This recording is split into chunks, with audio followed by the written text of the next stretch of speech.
Hello everyone, my name is Anna. I'm one half of the creative team over here at Kit and Cat. Today's video is first in a series on sewing for your smart doll.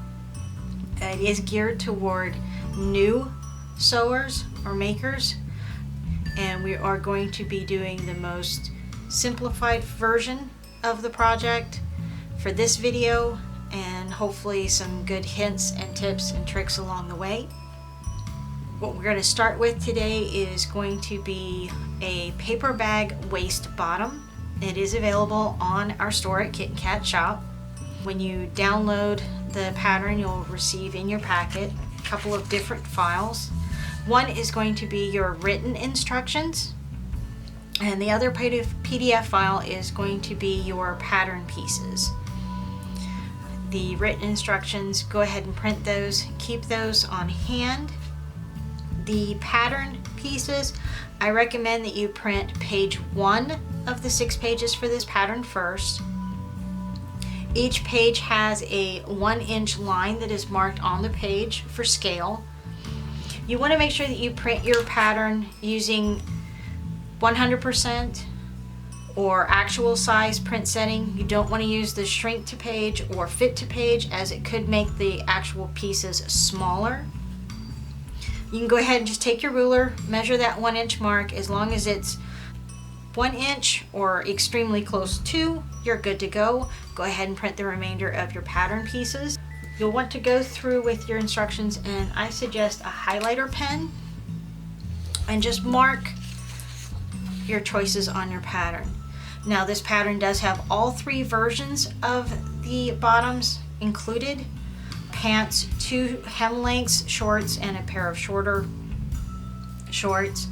It includes a faux fly detail, and that's going to be that blue line, because you'll need to extend that out to create that one. For this one, we are just going to do this center front seam, and I decided to go ahead and do the shortest of the hemlines, which is the floral version. So I'm just going to highlight that to remind myself that those are the lines that I need to copy for cutting. I do want to make note that we are going to be doing the side seam pocket, so I'll just kind of highlight and remind myself that I do need to trace that pattern piece as well on our back. Also, that we're doing this hemline.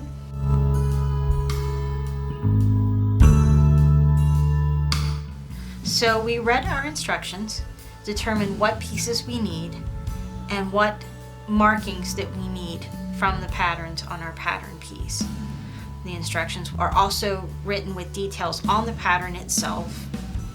We've highlighted them, and we're ready to trace our pattern out. A couple of the things that we want to make sure that when we are tracing our pattern, that we do transfer to our actual working pattern piece are things such as our notches. Those are going to help us match the pieces so that they sew and they are in the correct place. We have one in the center front crotch area, the side seams for the pockets, as you can see here, and then there's also one to mark the center back seam.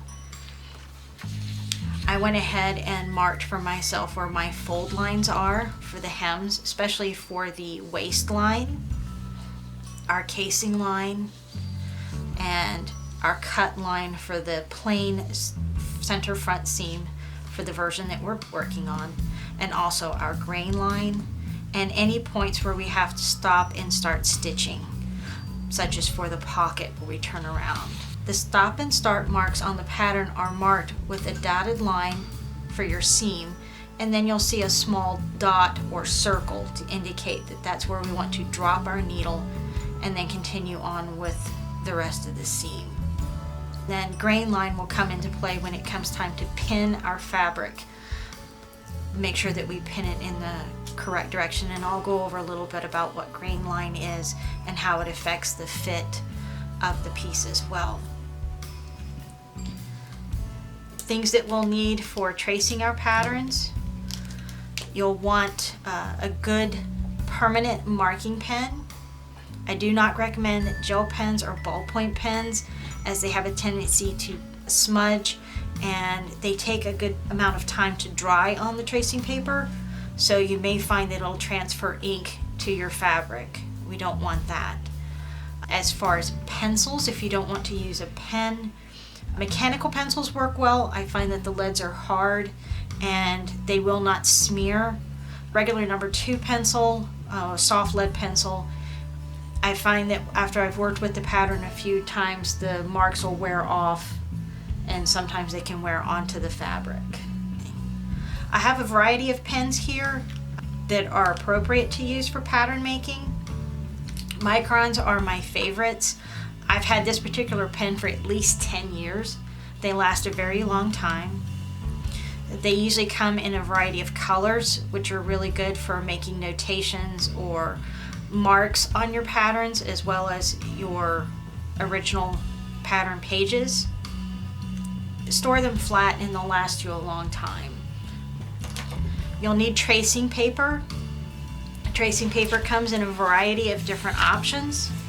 Don't spend a lot of money on the tracing paper. It does come in rolls, and I like the rolls for long pieces because then I don't have to tape the tissue together. It also comes in a variety of pad sizes, typically pads of paper. 9x12 is the most common size, but they do come in larger pads, and I've even seen some smaller ones. The idea is you want something that's sort of transparent. This will allow you to see your pattern print without having to use a light box when you trace it. Also, the transparency will allow you to see your fabric underneath the pattern, which will help when it comes to matching plaids or stripes or a large print where you want to make sure that the lines of the pattern or that continue across that outside side seam. It's also thin so that when you are pinning it to your fabric, it's not going to bow or warp or change the lay of your fabric, so you're more likely to get a good accurate cut. So you can just kind of follow along. Sometimes on a curved seam, I may go ahead and mark the curved seam, especially if you're a new sewer and you're not used to sewing on curves. This can help you make sure that you stay on track, especially in areas where it's really important to stay on the seam line, like the top of a sleeve, or in this case, that crotch curve. That's going to be your fit. And if you sew too close to the edge of the fabric, you may have too much and it'll make the fit too loose. Or if you sew too far out, it'll make it too tight. We have our pieces traced and cut out. For this one, we just need the pocket, the back, and the front. And again, we're using the short, what the pattern calls the floral version. You'll notice, yes, I put all of the markings on my pattern pieces, and you'll also see that there's actually several holes because I've already used these patterns before. You can usually get 2 or 3 projects out of one traced pattern set, and usually what I do is I go ahead and take like a page protector or a page pocket.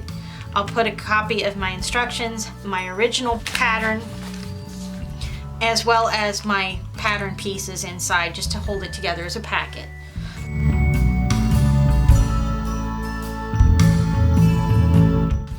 I'm going to put our pattern pieces over here, and I'm going to grab our fabric and our materials that we'll need for the shorts that we're going to make today.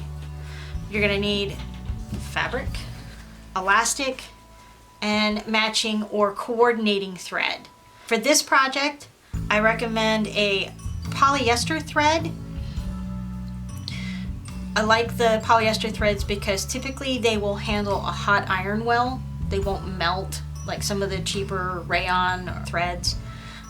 A good quality thread should be smooth to the touch.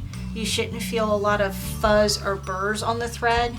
That means it's not going to create a lot of lint in your machine, which could damage your machine in the long run, especially for your bobbin thread. So I was asked if I had a suggestion or preference for threads, or what are my favorite threads. And I do like the Gutermann line. I know they're a little bit pricey for sewing thread. Get them when you have a coupon or a sale. A lot of times they'll have the threads, get 2 spools, get a third for free, or 3 spools, get a fourth for free. This is often underemphasized when people talk about sewing, but thread can make a big difference in the success or failure of your project. An okay thread would be a Coats & Clark all-purpose thread. These are a little less expensive than the Gutermanns. They come in a variety of colors, and again, it is 100% polyester thread. I don't know if you can see on camera, but the spool itself you can see is a little bit fuzzier than the Gutermann. It doesn't quite have that same silky look to it. Gutermann, you can always see the individual threads because they're that smooth. I wanted to show an example of a bad thread, or one that I would not recommend. This is a discount thread that came in a sewing assortment, and as you can see, it is the fuzziest of the 3. It actually has like a little bit of a halo. This is okay or acceptable for hand sewing. If you were sewing on a button or a detail on your item with a needle and thread, I would not recommend putting something like this in your sewing machine. If you're just starting out sewing and don't have a big stash of supplies yet, a nice option for a variety of colors is going to be something like this. This is a kit of thread that's available from like Joann's, and it is Gutermann. They don't sponsor us, I just really like them. And you get a nice variety of colors, everything from a good navy blue, there's a kind of an off-white or khaki color, and some good neutral grays, as well as basic green, blues, purples, and the like. And really, this should be a good assortment to pretty much service all your needs and fabrics. Even if you don't have an exact match, you can always coordinate a thread. I have some Hawaiian print here. It's rather bold, and they don't make multicolored thread. So some options would be to pick a color that coordinates with the background or with one of the details of it. This is kind of nice, especially if you're going to be doing some top stitching like we will today, because it just kind of gives an extra detail in your construction. Again, you shouldn't see the stitching in your seam if your tension is correct. So if it is a little darker, you're okay. It's always safer to go a little darker than lighter than the base color of a print fabric. The next item you'll need will be some 1/8 inch soft stretch elastic. It comes in a 4-yard package typically, and you can find these Walmart, Joann's, Michael's. Typically it's going to be $1 or less a package, and 4 yards will take you a long way. It'll be a lot of projects to use it with. It usually comes in white or black. White's probably your color that you're going to use the most. You might need the black if you were going to use something with a very dark color.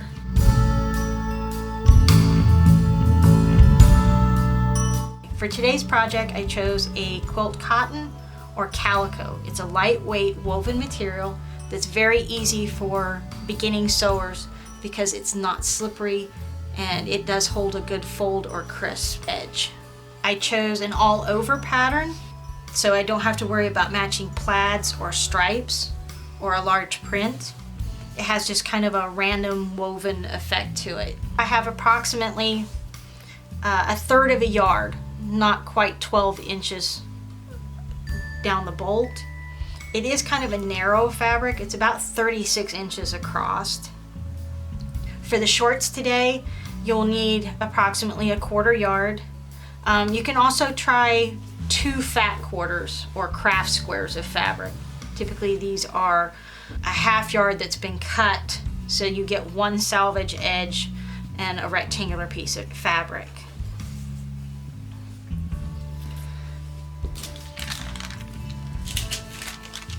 Now before we pin our fabric, we do need to prepare our fabric.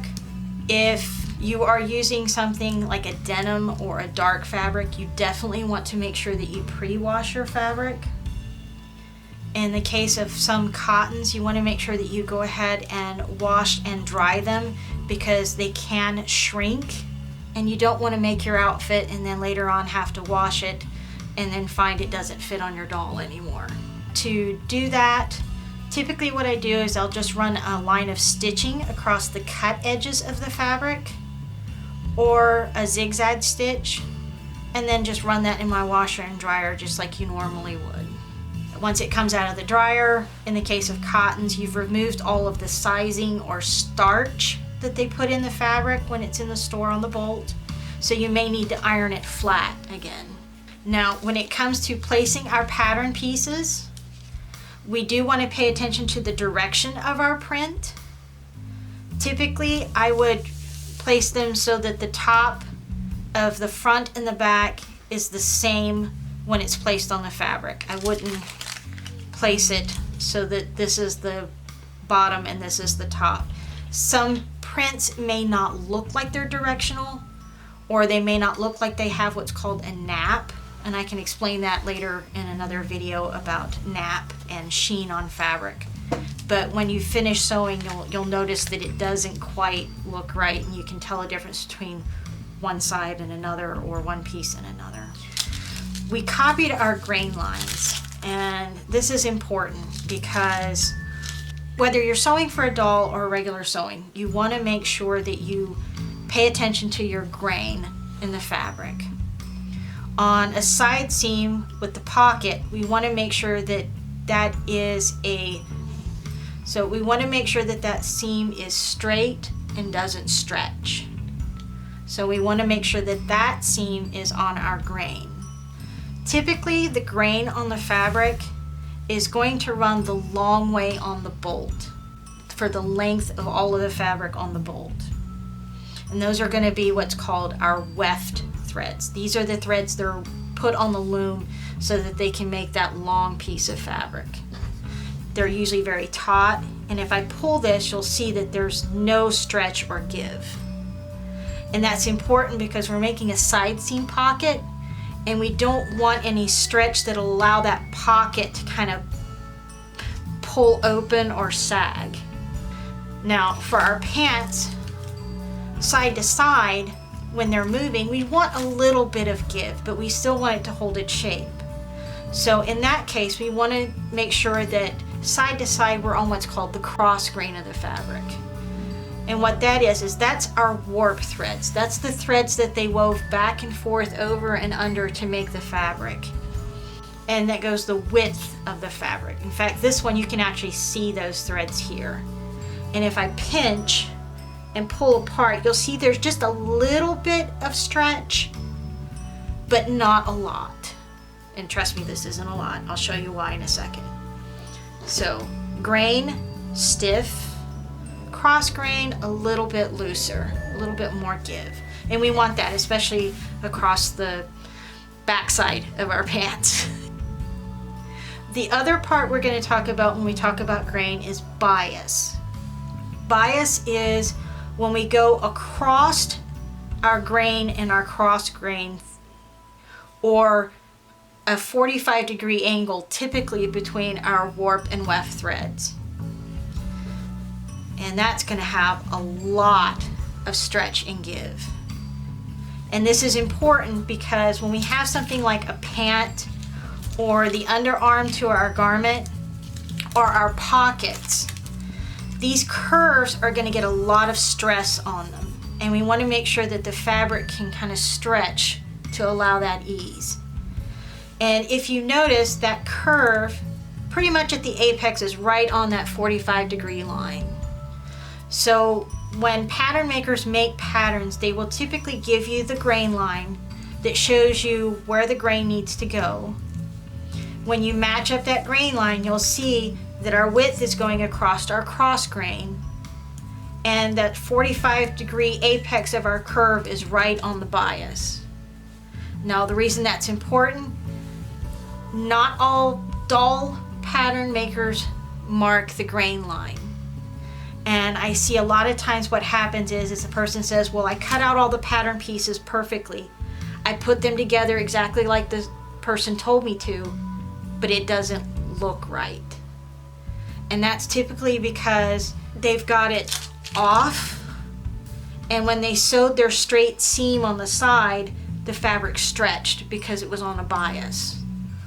Or they cut it sideways, and again the side seam stretched, but when they move their doll, they can't get the doll to move because the pants are too tight across.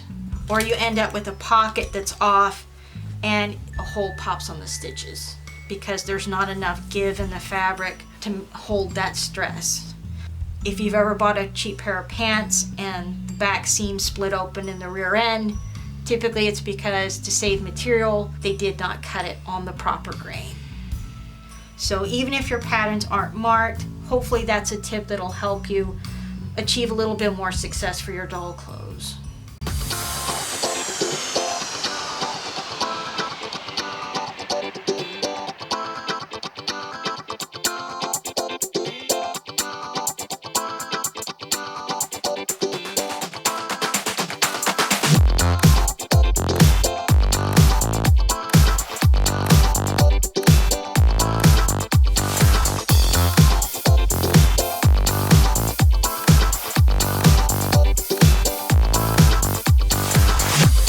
Yes,